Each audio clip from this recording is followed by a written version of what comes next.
Hey everyone, myself Kundan Paul and I am a second year MBA student from RIMS Ranchi. सो यार सिर्फ एक महीना बचे रह गए हैं एग्ज़ाम के लिए, नीट 2024 के लिए। एंड इस एक महीने में ऐसा क्या किया जाए जिसमें कि आपका सिलेक्शन पक्का हो सके। Okay, I am assuming a condition जिसमें कि आपका मार्क्स जो है ना अभी स्टक होके रह चुका है। ओके, मैं आपको अच्छे से फील कर सक रहा हूँ इसलिए क्योंकि आई एम ए ड्रॉपर। मैंने 3 ड्रॉप में नीट क्रैक किया है एंड मेरा हर बार जो है वो मार्क्स जो है वो स्टक कर जाता था। एंड मैं अभी आपको फील कर सक रहा हूँगा क्योंकि आपका भी मार्क्स अभी स्टक कर गया होगा।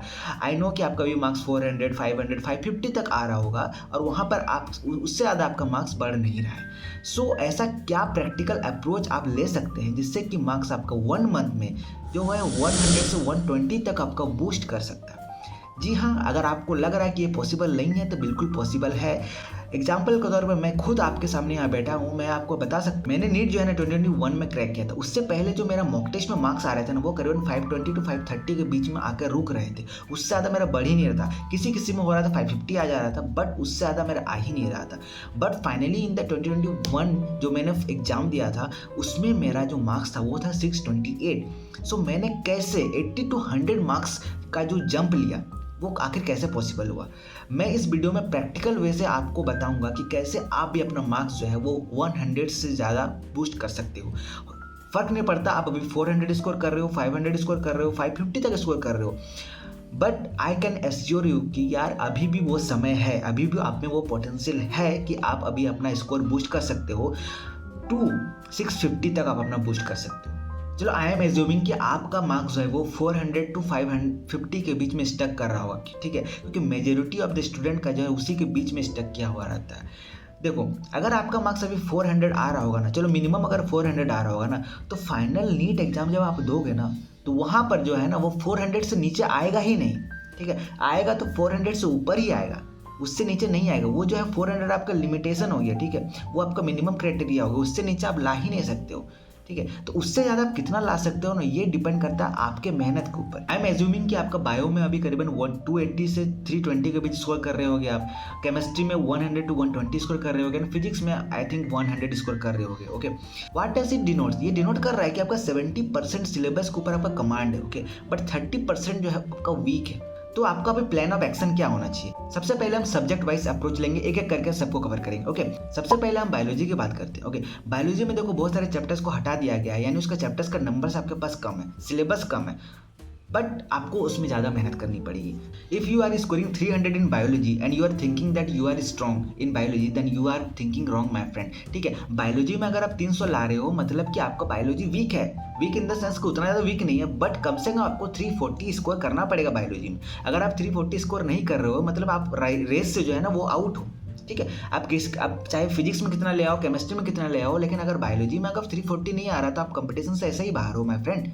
ओके, सो आपको टारगेट लेना है कि बायोलॉजी में कम से कम 340 टू 350 स्कोर करना पड़ेगा, and that is very easy, क्योंकि बायो से आसान अभी कुछ नहीं है आपके लिए। आपको क्या पूरी एनसीईआरटी से पूछा जाता है, ठीक है, एनसीईआरटी फिगर से पूछा जाएगा, एनसीईआरटी लाइन से पूछा जाएगा, ओके, एनसीईआरटी के ही कॉन्सेप्ट से पूछा जाएगा, उसके बाहर से एक सवाल नहीं पूछा जा रहा अभी एनटीए के द्वारा। सो आपको अभी बेसिक एम रहना चाहिए कि कैसे करके आप बायोलॉजी को बार बार रिवीजन ले सको, ठीक है। एनसीईआरटी को बार बार रिवीजन लेना है एंड पीवाईक्यू सॉल्व करना है, ठीक है। उसके बाद अगर आप जब टेस्ट दे रहे होगे तो उसमें से आप क्या क्या गलती कर रहे हो। मोस्ट ऑफ द बच्चे क्या करते हैं ना, वो ओवर कॉन्फिडेंस हो जाते हैं बायो को लेकर, वो सोचते हैं कि मेरा बायो तो स्ट्रॉन्ग है, चलो मैं इसको ज़्यादा नहीं पढ़ता हूँ, ठीक है, या फिर जो मेरा स्ट्रॉन्ग है उसी को बार बार रिवीजन करते रहता हूँ। बट इससे क्या होगा, इससे आपको जो कंसिस्टेंट मार्क्स आ रहा था वही आते रहेगा। अगर आप 300 स्कोर कर रहे हो तो 300 स्कोर करते रह जाओगे। जब तक आप उसमें इंप्रूवमेंट नहीं लाओगे, जब तक आप उसमें एनालिसिस करके अपना वीक पॉइंट नहीं निकालोगे, तो कैसे आप अपना मार्क्स बूस्ट करोगे, है ना। तो सबसे पहले आपको करना है कि आपको टेस्ट देना है बायो के, आपको पीवाईक्यू सबसे पहले लगा लेना है, ठीक है। 10 साल के पीवाईक्यू लगाओ, 15-20 साल का लगाने की जरूरत नहीं है, 10 साल के पीवाईक्यू लगाओ, आपके पास अभी आपके पास समय नहीं है, ठीक है। उसमें से देखो कि कौन सा सवाल आप गलत कर रहे हो, ठीक है। जो भी सवाल गलत कर रहे हो ना, उस तुरंत जाके एनसीईआरटी को रिफर करो, वहां पर जाके पढ़ो, ठीक है, और उसको ना अंडरलाइन कर दो, ठीक है। अब देखो उसमें भी एक बहुत अच्छी चीज मैं बता रहा हूँ आपको ना एक थर्ड नोट कॉपी बनाना है, ओके। क्या वो थर्ड नोट कॉपी, उसको बोलते हैं हम लोग mistake book, okay. Mistake book जो है ना वो लास्ट टाइम में ना बहुत ज़्यादा इंपॉर्टेंट रहता है और वो जो है ना एक मैजिक जैसा वर्क करता है, ओके।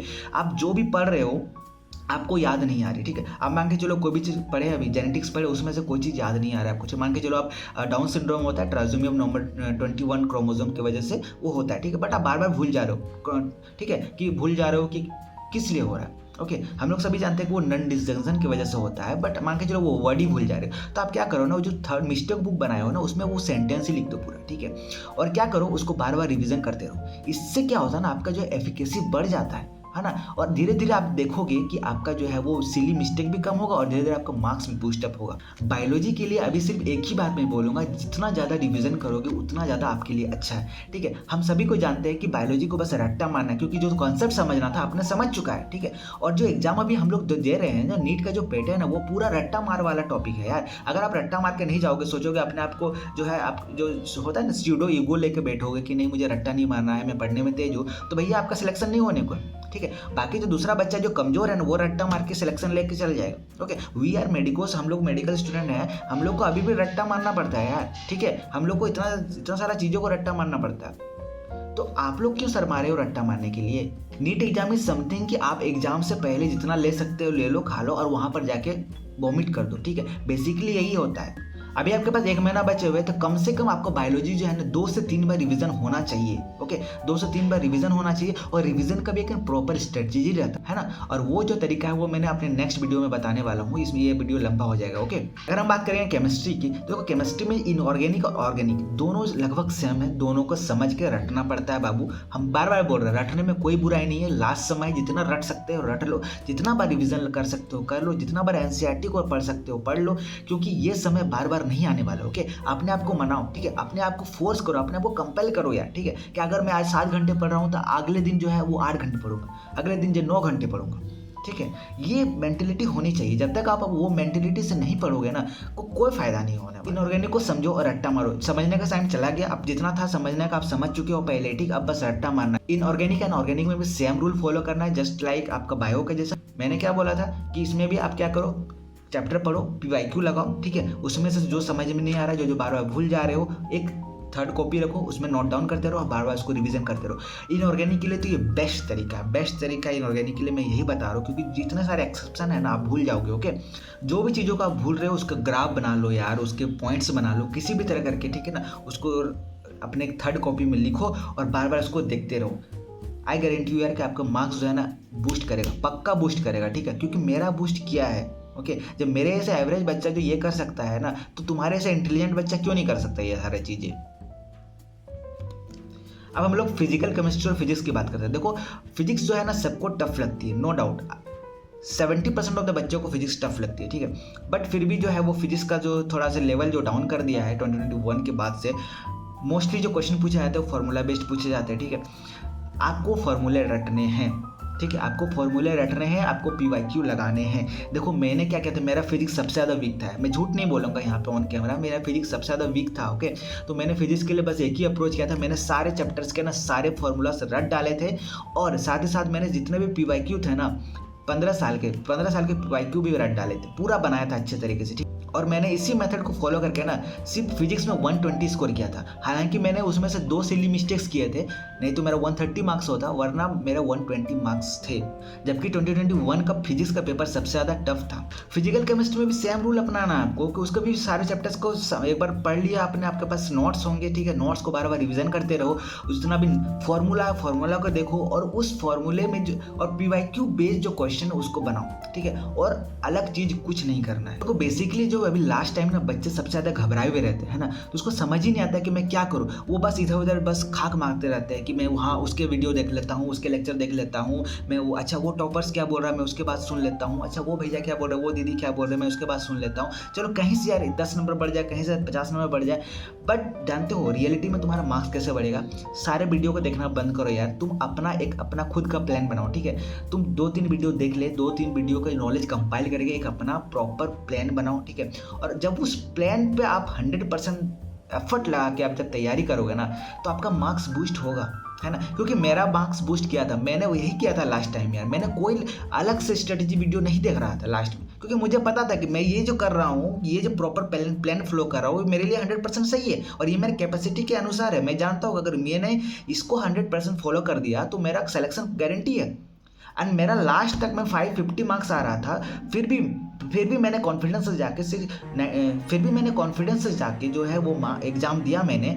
मेरा फिजिक्स का एक पेपर खराब गया था, बट फिर भी मैंने 628 स्कोर किया था। क्यों? क्योंकि मुझे सेल्फ बिलीव था, है ना, मुझे अपने पे भरोसा था कि मैं कर सकता हूँ। बस आप लोगों में यही कमी है। जब आप ये कमी अपना दूर कर दोगे ना, तो आपका सिलेक्शन पक्का है। अभी 1 महीना बचा हुआ है यार, साम दाम दंड भेद जो करना है कर डालो, बट आपका जो मैटर करता है वो चीज़ है सिलेक्शन। आपको 1 महीना बाद ये पछतावा नहीं होना चाहिए यार मैंने पढ़ाई नहीं किया था, या फिर शायद चलो यार 2 घंटा और पढ़ लेता तो मेरा सिलेक्शन हो जाता, ठीक ना। जिस दिन आप पेपर लिख के बाहर निकलो ना, आपके मन में गिल्ट नहीं होना चाहिए यार कि काश मैंने 2 घंटा और पढ़ लिया होता तो मेरा एग्जाम और अच्छा हुआ है, ठीक है। क्योंकि 1 महीना बाद आपके पास वो आप गिल्ट करने लायक नहीं बचोगे, है ना। तो जो करना है ना यार, जो करना है अभी कर डालो, वो समय है, ठीक है। अगर कोई बच्चा बोल रहा है कि आपको सोना है 6-7 घंटे सोना है, 8 घंटे सोना है, गोली मारो यार, गोली मारो, क्योंकि लास्ट टाइम है, आपको अभी बस सिलेबस कंप्लीट करना है। अगर आप अभी 5 घंटा 6 घंटा भी सोओगे ना, काम चल जाएगा। पावर नैप का नाम सुने? पावर नैपिंग लो यार, 10 मिनट में आपको वही इफेक्टिवनेस फील होगा जो कि आप 2 घंटे सोओगे। ये सारी चीज़ों को अडेप्ट करो, अपने बॉडी को अडेप्ट करो, है ना। देखो कैसे आपका मार्क्स बूस्ट करेगा। और सबसे बड़ी बात यार, अपने अंदर से वो नेगेटिविटी को हटा दो। जिस दिन आपने नेगेटिविटी को हटा दिया ना, उस दिन सच में बता रहा हूँ कुछ चमत्कार होगा आपके साथ। मेरे साथ हुआ था, मैं जानता हूँ मैंने किस तरीके से जो है वो नीट क्रैक किया है। इस वीडियो में आपने क्या देखा? इस वीडियो में देखा कि बायोलॉजी में आपको करीबन 40 मार्क्स बढ़ रहे हैं, ओके।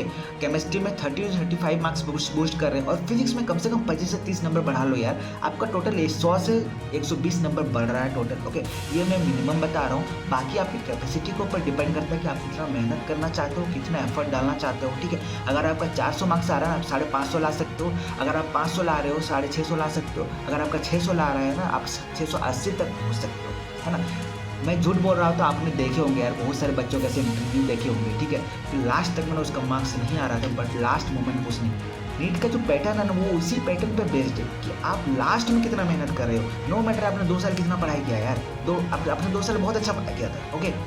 बट अगर लास्ट में आप जो है वो ढीला दे दोगे, ओवर कॉन्फिडेंस आ जाओगे, तो आपका नहीं हो पाएगा। मैंने कितने सारे बच्चों को ऐसा देखा है। अपने ऊपर कॉन्फिडेंस रखो और लगे रहो, है ना। मैं नेक्स्ट वीडियो बनाने वाला हूँ इसी टॉपिक पे, बहुत ज़्यादा इंपॉर्टेंट होने वाला है। सो सब्सक्राइब करो यार, और अगला वीडियो जरूर से जरूर देखना, और मैंने जो बोला है ना उसको इम्प्लीमेंट करो, आपका मार्क्स 100% बूस्ट कर। चलो ऑल द बेस्ट, पढ़ाई करो और स्क्रॉल मत करो अभी, ओके।